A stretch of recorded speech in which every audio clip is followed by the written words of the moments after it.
If you run a company or manage a team, hiring qualified people quickly can make or break your business.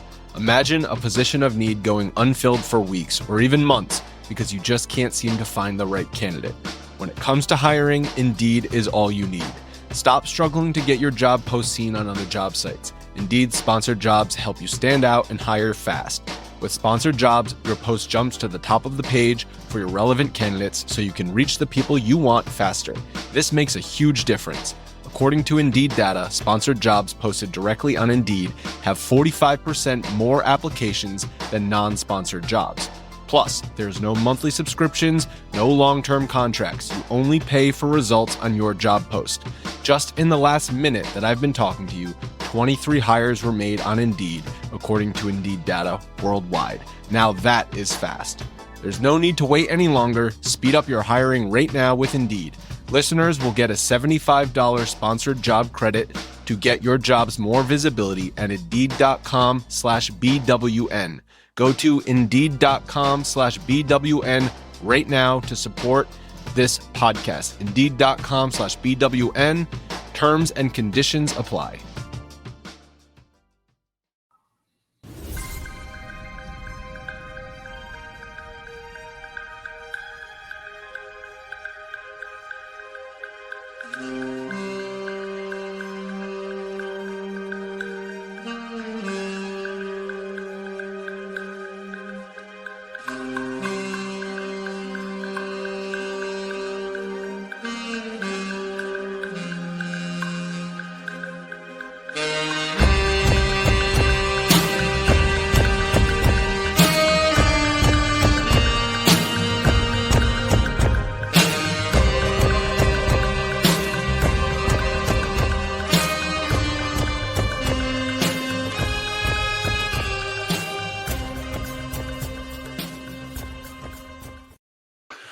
Hello, Mavs fans, friends.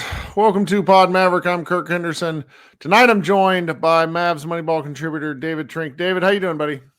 I'm doing good. It was a good win. Yeah, David and I just spent the last 2 hours watching this game on playback, and now we're going to talk about it to you. You're probably wondering why I'm here and Josh isn't. As you guys have known, for the past several days, I suffered a car accident on Saturday and then came down with the norovirus. I had what knocked Najee Marshall on his ass for like a month. And now I understand, so I'm not going to talk shit anymore, though I will recommend washing your hands and such, guys. Being sick is heinous. Josh is not here tonight because his computer died, and though he probably could have hopped on by phone, we're just like, you know what, buddy, you've worked too hard while I've been dead for the past several days, so he's taking the night off. Well, I bet he's a little annoyed though, because this was just this is the kind of game that makes you want to talk about basketball. You know, it's been several days since I've been on. I think I even missed the Rockets game, so I've missed 3 of the 4. I've missed at least 2 Mavericks wins during this stretch, and then 1 loss, I think, since I've been out. And tonight the Mavericks won again. They defeated the Miami Heat 118 to 113 in what was just, if you're watching the game, you're just tuning in and you like basketball. This is a game where you are like just deriving a lot of joy from the game that's being played on the court. You know, there's obviously a lot of around the court narratives that the Mavericks have earned, but you know, Nico Harrison did say that if the Mavericks win, a lot of the bullshit might go away. I don't necessarily think it's going to go away, but it definitely makes it allows you to hold 2 competing thoughts, because the Dallas Mavericks are playing really, really, really hard. Before we kind of recap the game, what were your kind of big picture takeaways from this one, David? Pretty much exactly that. I've really enjoyed the fact that this team has not seemed to give up at all. And in fact, it feels like they're even bought in a little more than they were a week or 2 ago. It's been a joy to watch. I think there's something to an event happening to a group of guys like this and them kind of coming together over it. I think there's definitely something to that, and it's evident on the court. And I mean, when you talk about like 1 through 15, this team kind of embodies that. It's 1 through 15. And when I say 15, I mean 15. Like they've had to play their 15th guy on multiple nights recently, and they're all pretty much playing as hard as anyone.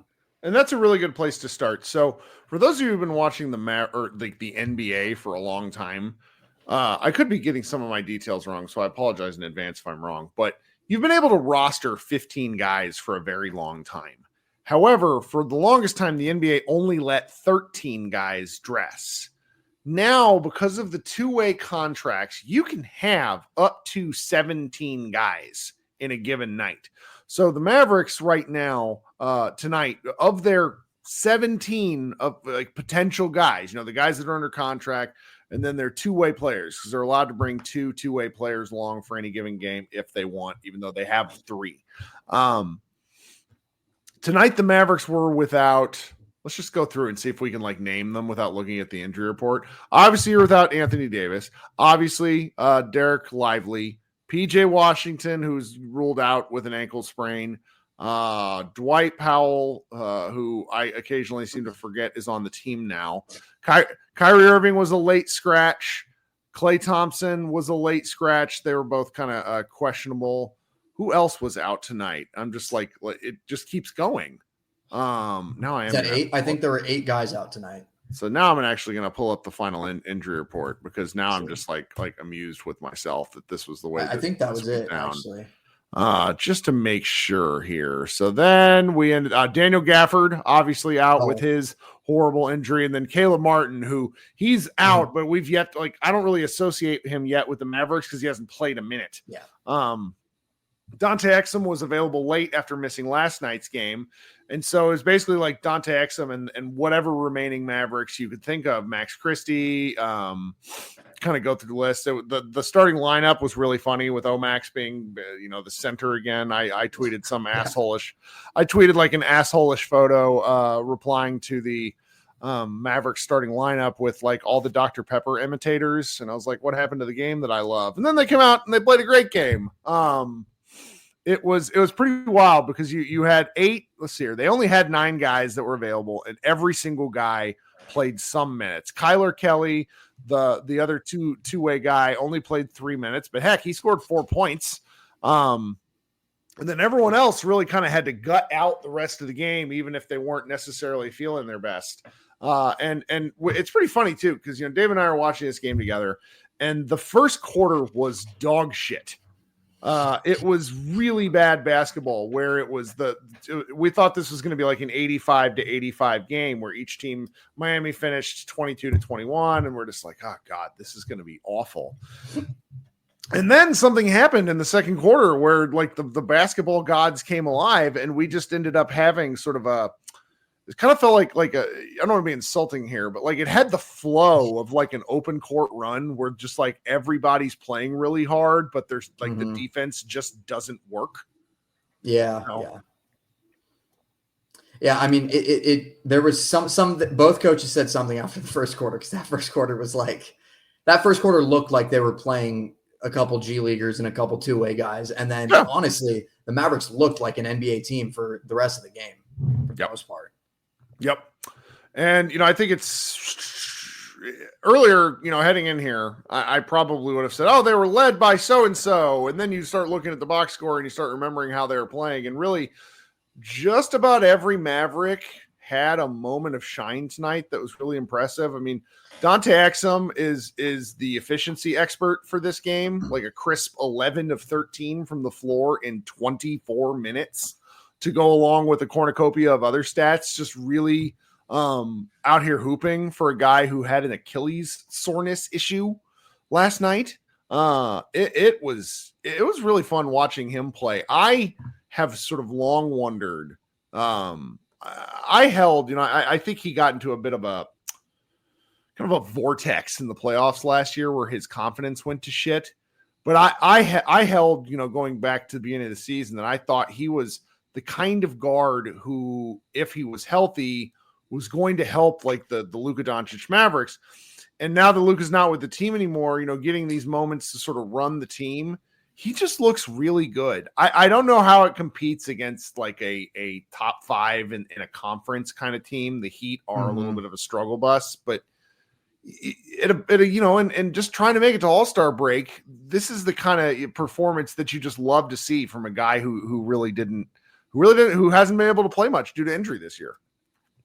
Yeah, I agree. I think the point about what it looks like versus a better team is kind of a key one, because the Mavericks have kind of gotten lucky the last, obviously not the Celtics, but after the Celtics, like the Rockets, the Kings, the Heat, and the Warriors are just all these weird, like kind of nebulous teams that don't really have, a strong foot in or out of the playoffs. Like I could see any of them falling or rising at any point.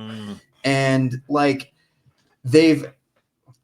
I don't want to say the injuries are a blessing in disguise, because I would love if this team was healthy, but it kind of has been in terms of like confidence for some of these other guys, especially Dante Exum, especially Max Christie, especially a guy like Kessler Edwards, who would never be starting at like power forward / center and like doing all these things where he's like in major pick and rolls and like pick and short roll where he's catching the ball in the middle of the floor and making a decision. And now all of a sudden he's doing these things and like 15 points, 8 rebounds, 3 assists. Like, I think this stretch has been very important for some of these guys when like the starters start coming back, because they're going to be tasked with making plays, especially considering the way the team is built now, where like they don't really have a point guard. And like I've gotten a lot of flack from my friends for calling Kyrie or saying Kyrie's not a point guard.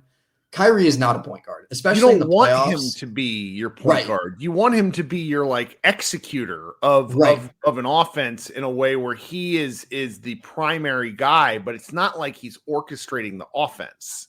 Right. And like in the playoffs, I think what it's going to be, instead of we're so used to like Luka controlling the flow of a game late and getting them into their sets and stuff, instead of Kyrie can't do that, especially after he's playing big minutes, like I assume, and is being guarded full court sometimes and that kind of thing. So the ball is going to get out of his hands early in possessions. And so some of these other guys like PJ and Najee, and I mean, if Kessler Edwards is in there, maybe like Omax, Dante Exum, for example, like they're going to have to make decisions.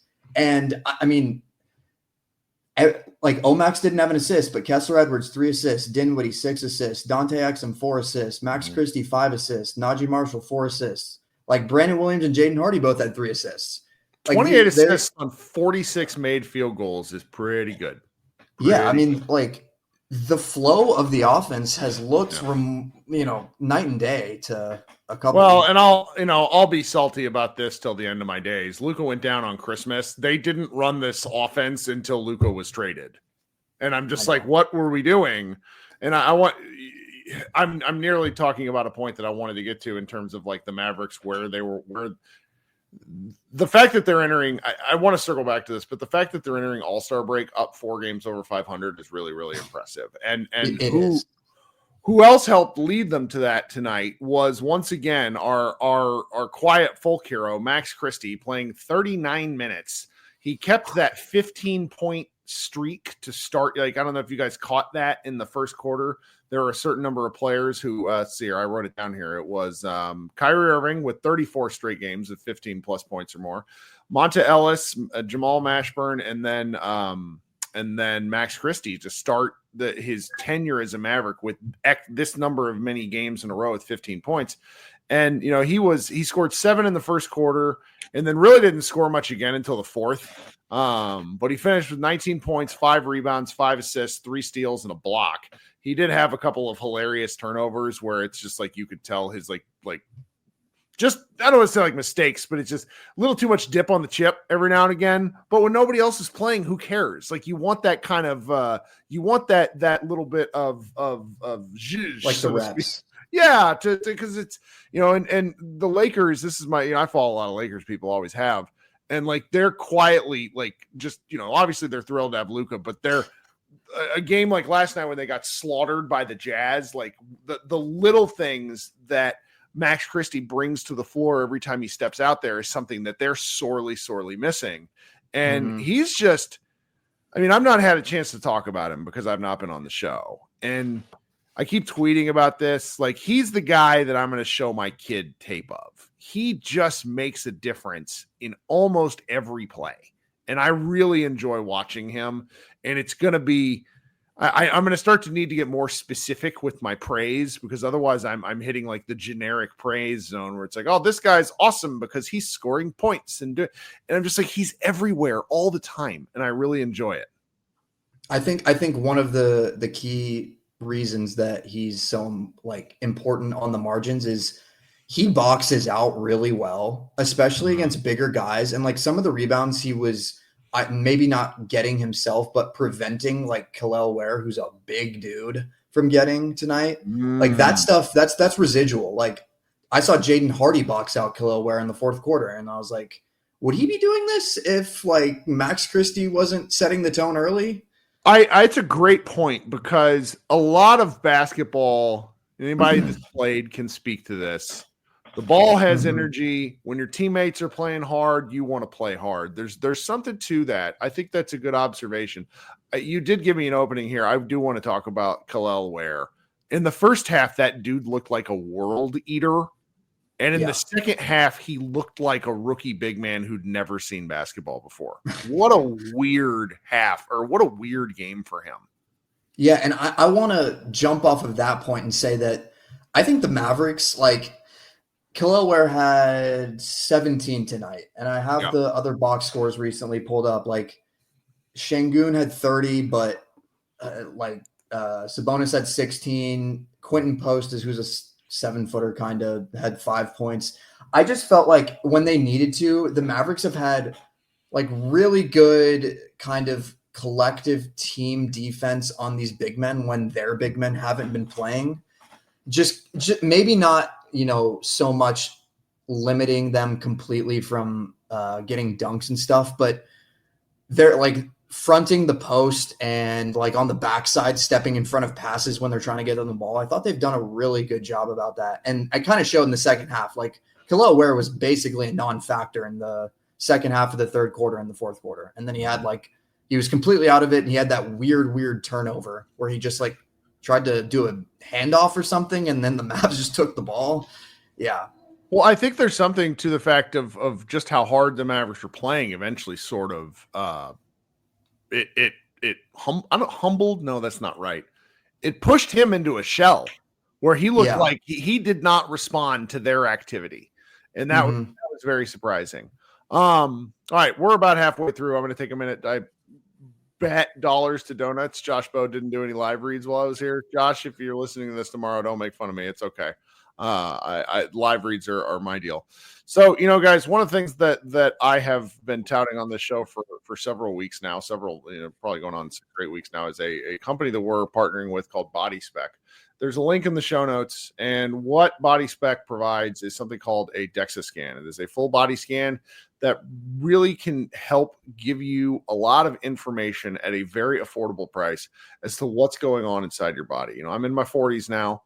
I've really committed this year to dropping some bad habits, and along with that, maybe some extra pounds in the right way. And the DEXA scan was one of the first places that pushed me towards doing this. I love a good vice. I love a cocktail and a mozzarella stick. And I just realized that after this scan, despite how much I've been working out, it really wasn't countering it the way I needed to. I needed to change some of my habits. And the DEXA scan provided me with some information on why that was the case, despite the fact that I am in pretty good cardiovascular shape, that I am pretty strong. Didn't matter, because some of the things that I was doing were some of the things I was doing was hurting me, frankly. And so the DEXA scan was a great way to find this out. It's short, takes less than 10 minutes, really easy to do. There's sites all over the Dallas-Fort Worth area. If you go to the link in our show notes, you can read you can use the promo code that we have, PODMAVS45 for $15 off. I'm telling you guys, this is a great thing. I berated David before the show. He's thinking about doing it. And if he does it and comes back, we had a couple of other people that follow the show, the listen to these, are like, oh yeah, this is great. So anyways, I'm recommending it. Now I'm going to insert some ads here for Blue Wire, and then David and I will be right back. If your football team had one option in their playbook, the results probably wouldn't be great. The same could be said for your investments. SIBO index options like SPX and XSP can help expand your investing strategies with cash settlement and potential tax advantages. If you're ready for a more dynamic game plan, head to betterwithoptions.com. SIBO, life is better with options. Your investments could be too. There are risks associated with SIBO company products. Review the disclosures and disclaimers at SIBO.com/US_disclaimers. So good, so good, so good. Get ready, because it's time to save at your Nordstrom Rack store. Now through February 23rd, take an extra 40% off red tag clearance boots, jackets, and sweaters. We're talking the best cold weather styles from Vince, Cole Haan, Sam Edelman, and more. All on sale for even less. All sales final. You never know what you'll find, but you know it's gonna be so good. Great brands, great prices. That's why you rack. Guys, we really appreciate you sticking with us here. The last 10 days have been weird, traumatic, weird. I got into a car accident, then I got super sick on top of all the basketball stuff. And it's a little perspective pushing, but I will say, Josh and I have had talks when something like that trade goes down, you kind of have some conversations about whether we should keep doing this. And we're going to keep doing this because we like the community. We like the people that we do this with. It's fun. What else am I going to do? Play more video games? Josh might say yes. I certainly would, but I don't want to fall into that habit just yet. So if you haven't subscribed to our show, please consider doing so. Love the comments, love the emails I get. Really pleased to be a part of this community, and we'll get back to the basketball here. So who else should we kind of praise? I think there's another guy, the minutes leader for this game tonight for the Mavericks. Did you see who it was? Kessler Edwards, Pepperdine's own. And I went to Pepperdine. I ended up texting Skin during the game because they went on a little bit of a discussion about Kessler and Pepperdine. And what an incredible game for him. I don't know what to make of him. I've always been a fan, but I'm like incredibly biased. And this is like contract. He's earned a contract kind of game. What do you think? Yeah, I mean, I think like my takeaway just of him in general is that if he can consistently hit a three, which I feel like you could say that for any number of athletic wings in the NBA, but I mean, specifically with how hard he's been playing and how physical he's been like on these centers that he's matched up with and rebounding and all of that. I mean, he had 4 offensive rebounds tonight and he had 15 points, 3 of 4 from 3. Like the threes are very key. I like if he's not hitting the threes, it's a little more shaky on how much money you want to give him or something like that. Yeah, but 3 of 8 from 2 is a little rough, but I don't, like the thing that I like about him is I really feel as if he understands his role of what he's supposed to do very well. Mm-hmm. And him taking 12 shots tonight felt a little out of character, but I felt that the shots that he was taking came within the flow. There's nothing forced. Like every now and again, we get a Mavericks player like Spencer Dinwiddie, who I'm just like, really, is that the shot you're taking? But that's his role. And Kessler Edwards very rarely, he'll get an open 15-footer and I've seen him pump fake and pass out. I don't know. I like the cut of his jib. I agree. I think a lot of the middle, I kind of alluded to this earlier, but he's been getting the ball just like free throw line to free throw line. Like just on either side of the court at the free throw line a lot. And the decisions he's made have been pretty good. Like he had that one drive in the fourth quarter that we both were like, oh my God, what a finish. He like drove on Kel'el Ware and kind of used his shoulder and body to like knock into him and then used his like left hand to go up and around him, and like the shot block wasn't even there. It was pretty impressive stuff. And I think, last game when he got the ball in the middle of the floor and like there was so much space out in front of him and he made the right decision to drive and kick to Najee, who then drove in and made the game-winning floater. I think his decision-making has shown like a level above a player on a contract that he has like would normally make. He's kind of playing above his pay grade right now. I think you're absolutely right about that. Yeah. Well, I mean, there's this class of guys who I think due to the current CBA, where when you reach the end of your rookie contract, you're not getting a deal and you're not getting the deal that you hope for. Like Edwards started his rookie year with the Nets. Yeah. He played like 25 games starting role, ended up with Sacramento. They just didn't have any room for him. And you look around the league and it's like, unless you're shooting at like a 38% clip from three, you're not gonna be on one of these teams. And so Mavericks took a low risk gamble on him. Obviously, with the way their season's gone about, where it's not gone the way they wanted, he's had to play more minutes than you need, but he takes very little off the floor at this point. And when he's made some mistakes, I'm just looking at him like, okay, but the two-way guy is playing 40 minutes and we're getting a win. So I just end up really pleased with him. Let me see here. I think one more point about him. Sure. I think he kind of embodies like this team right now. It's like the underdog mentality and playing really hard. If you want to look at any player over the last X number of games and say, this is who the Mavericks are right now, I think Kessler Edwards is pretty much that guy. I think that's a very good take. The last guy that we should spend kind of a significant amount of time on has to be our just do everything. Really, I'm glad he's playing like this. Najee Marshall, he 12 points, 9 boards, 4 assists.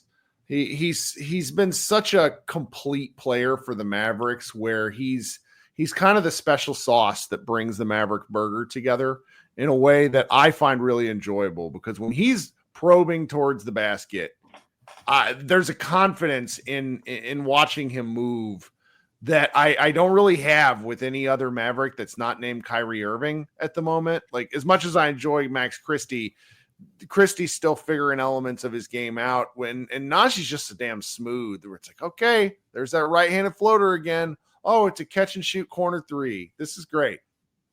Yeah, I think I said this a couple days ago, or maybe it was right after the trade in our Slack, about he's the only guy on the roster now that can kind of make those like big body, short like jump shots that Luka used to make, where he would drive in, take the pull up bank shots from like 8 to 10 feet away and really use his body to get into guys and create space. And he's like the only guy on the roster now that can make those shots. I really liked him going into the year because he's a connecting piece.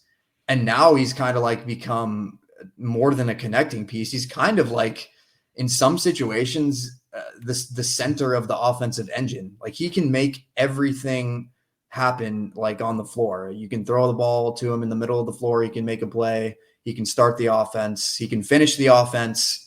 I'm really excited to see how many points like his average can get up to for like a 10 to 15 game stretch. Like, if he gets really hot and averages 15 to 20 or something, like, I'm really interested to see if he can get to that level. Well, I hate to all of a sudden crush the positive vibe, but we have to address the news that just broke from Shams Charania and ESPN and Tim McMahon.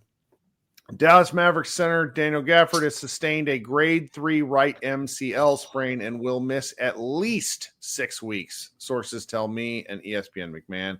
Gafford, Anthony Davis, and Derek Lively now expected to be out significant stretches of the second half of the season. I don't even know why the hell we call it the second half of the season. It's the final third of the season. Yeah. 6 weeks embodies 6 weeks is so it's a month where you assume 15. This is it's almost the rest of the regular season. This is so it's a little bleak because you're not. They're going to have some hard choices to make in the future here. Right. Twan says in the chat, 6 weeks is super conservative. That's why I really emphasized at least because you don't want to shit on, like, we don't want to go back to the shitty stuff. There's going to be a time and a place where we go back and bitch about this trade ad nauseum, and I don't want to do it on the night of a fun win. I think that does allow me to pivot a little bit to what I wanted to talk about, because I was taking a look at the Mavericks. The Mavericks at one point were 9 games over 500. They beat Portland just before Christmas to be 19-10.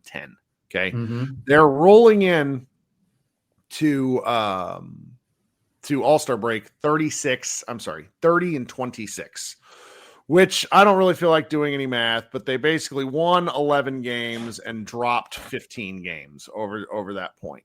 However, I think it is worth noting that they slowly lost ground, where the loss against the Philadelphia 76ers brought them within one game of 500. Okay. So after, and that was after the Luka trade. We know this. The Luka trade happened before the Detroit game. It was after the Detroit game. So since that game, the Mavericks lost 2, and then they rattled off 4 out of 5. And the one loss was an overtime loss where DeMar DeRozan took 6 steps on a game winner. Really, did you see that video, by the way?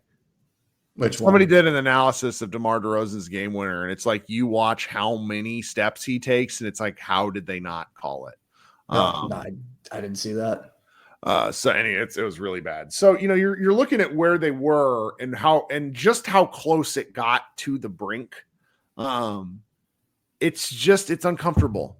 And I think we have to start to have some tough questions about where the Mavericks are going, because the players are simply not going to give up. That we've seen, nor should they give up. But you also wonder, what are they toiling for?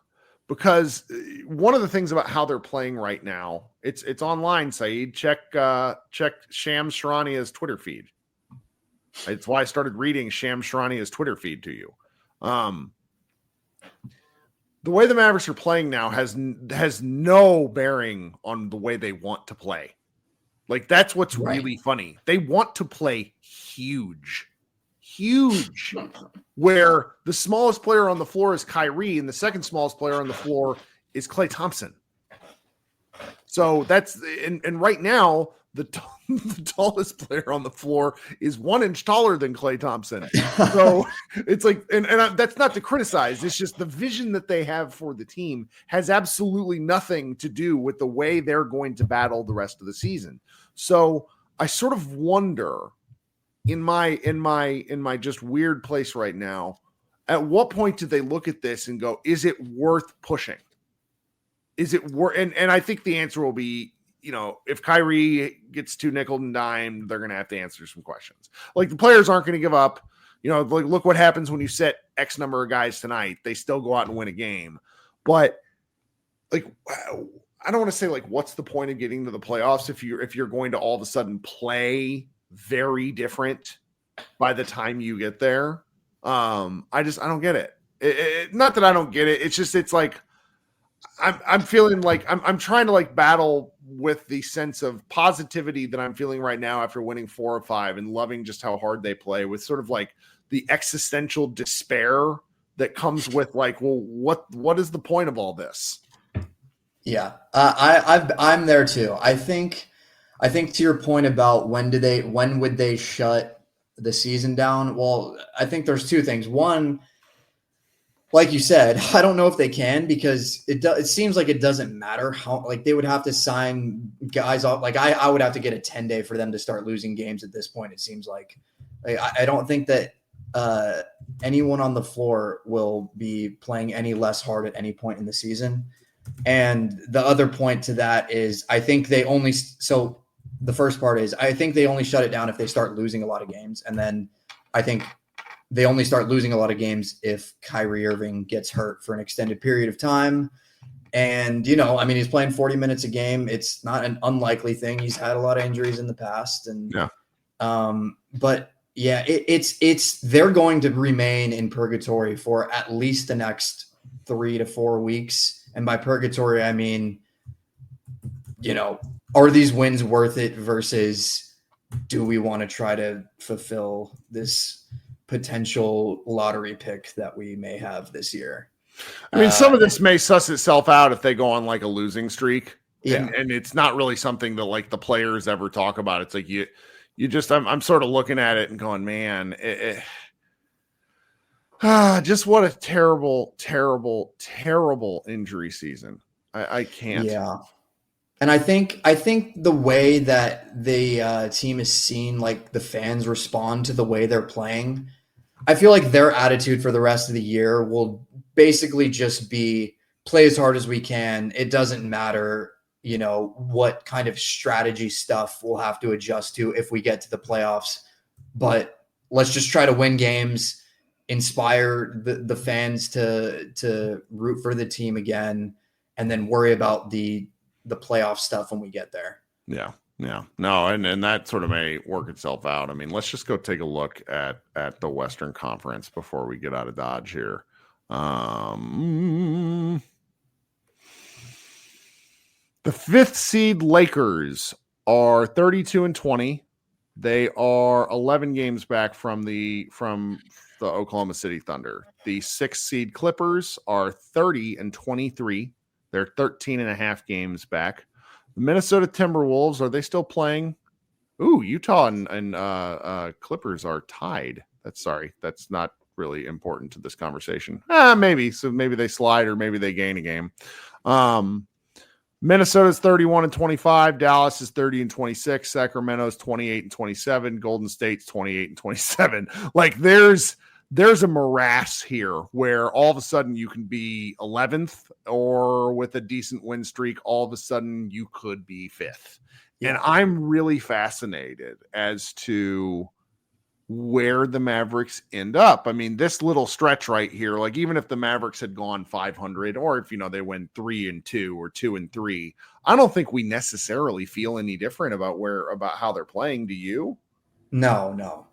I mean, my expectations for them at this point are like, play an entertaining game, play hard, and I will root for you to win, and the outcome is kind of irrelevant. Mm-hmm. It's kind of where I'm at. I think also an interesting point about the Western Conference right now, I think it's becoming more and more clear that like Oklahoma City is far and away the best team, obviously, in the Western Conference. Outside of that, I mean, say the Mavericks lose Anthony Davis for the year, they get like one of Gafford and Lively back. Are we sure that the Mavericks can't at least push one of these other 6 or 7 teams to 6 or 7 games, or even win a series at this point? Like they might just win. They might just win some playoff games. Like at this point. Yeah. No, you never really know. Depends on who they'd match up with, but it's sort of fun to look ahead. It's fun to look ahead. Let's go. You go on. You've taken enough of I've taken enough of your time tonight. Guys, I don't know when we'll be back. I don't know, if the All-Star game is fun, if Kyrie does something fun, maybe we'll be back. Maybe I'll host a show. I don't really want to revisit the Luka stuff right now. I think a lot of people do, or at least want to continue talking about it. I don't blame anybody. I'm a little out of gas. Like I've been joking, we have written in the third, we have a 120 post goal at Mavs Moneyball per month, 120 posts. So it's like 4 a day. It's the 13th and we have 95 posts for the month. Like that's how much all this Mavs, all this Luka stuff is just like our staff has been like writing.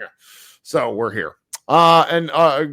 Arturius, I'm still sick. I am currently hopped up on enough caffeine to kill someone, so I think I'm going to crash soon. And Josh's computer's broken, so I have some editing stuff to do. So I'm going to get going, but I will. Maybe, you know what? That's a good idea. I'll probably host a live show during the break, and anybody that can talk, we can continue to talk about this team. So again, everybody, be good. We'll talk soon, and go Mavs. Go Mavs.